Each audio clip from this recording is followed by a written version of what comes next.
This is a quick video on how to create filters in the help desk.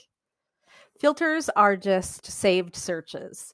You can go ahead and create a filter as a one-time thing and run that, view the information, or you can create filters and save them if it's something that you need to run on multiple occasions. So I'm logged in here as a technician. I'm going to go ahead and click on filters on the left-hand side. Now you'll see that I've already created some filters. Notice up here it says my filters. So these are the ones that I've created. And then there are public filters down here at the bottom created by other people. So when you create your filters, if you make them public, just keep in mind that other people can see them, will be able to run them. But that is an option when you go to create them. So I'm just going to go ahead and click on Create New on the right-hand side. So it basically looks like the search screen. What I'm going to do first is save it. And I will just call this technician. So here is the box that says mark as private. It's automatically checked. So the only time that you'll need to worry about it is if you want to make a filter public for other technicians to view. So the next thing I'm going to do is choose a column to filter on. So if I click the down arrow, the first options I'm going to have are all of the ticket fields. Now, if I scroll all the way through that, then I'm going to see any custom fields that have been added to that particular group. And then the bottom one is going to display survey results. So we're going to scroll back up here to the ticket fields. Now, the more information I enter to filter on, the more narrow my search is going to be. So I always start off with group so that we don't pull information from multiple groups. So I'm going to go ahead and do the IT requests, click the plus sign to add it. Now, the next thing I want to filter on, because I'm naming this technician, is going to be assigned. Oh, it's at the top, assigned to. So I will go ahead and add that.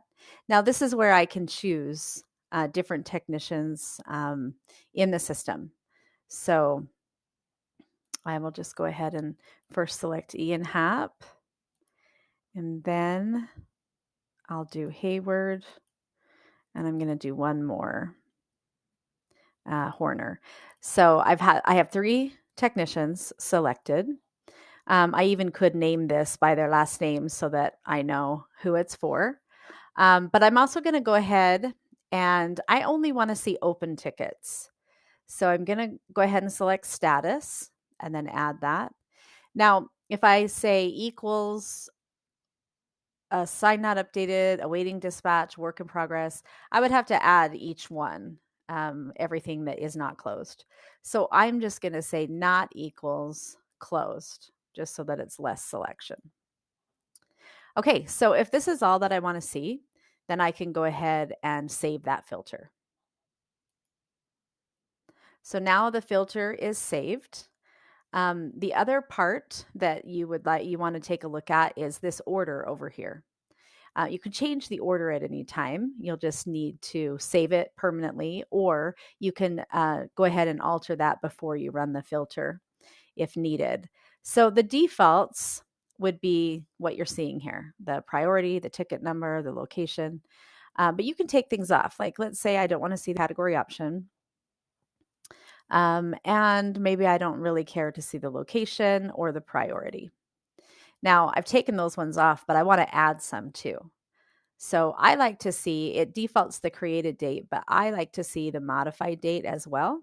That helps me when looking at a ticket to see, okay, it came in on Monday. The last time it was modified was Tuesday. So I can just kind of look at a timeline really quick.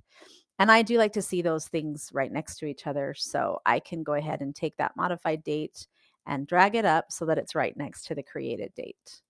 So you can do this with any of the other fields so that when that filter displays for you, then you're seeing this additional information in the order that you want to see it in. So since I made that change, I'm going to go ahead and save that again. So now if I were to click on filters, then I can see that technician filter that I just created. And I'm going to go ahead and run that so that you can get an idea of what it looks like. So I'm seeing any open ticket by those technicians that I selected. Now from here, I can go ahead and export the information. I can export all of it if I want to a PDF or to an Excel, or I can go ahead and select the items. So I'll just go ahead and select a couple here. You don't need to hold down the control key. You just need to click on it. And then I'm going to do selected. And now I can go ahead and export that to a PDF or to an Excel file. So that is how easy it is to create a filter. One other item that a lot of questions will come in, they want to look at time. So if a ticket was submitted within the last month, within the last week, however you want to do that, the option that you would choose in order to do that is going to be either the modified date or the created date. So obviously the modified date is going to be the last time somebody updated it, or we can go off of the created date and it's just when it came in. So these are our options. You can do today, this week, this month, or you have the option to put in, the last year or the last 3 months. So if you're looking at a total of, how many tickets were created in the last 3 months under these 3 technicians that are currently open, because remember we have this option here, then you could run the filter and see that. But I just wanted to show this very quickly because this is where a lot of questions come in when they're just looking at total tickets over a certain time frame.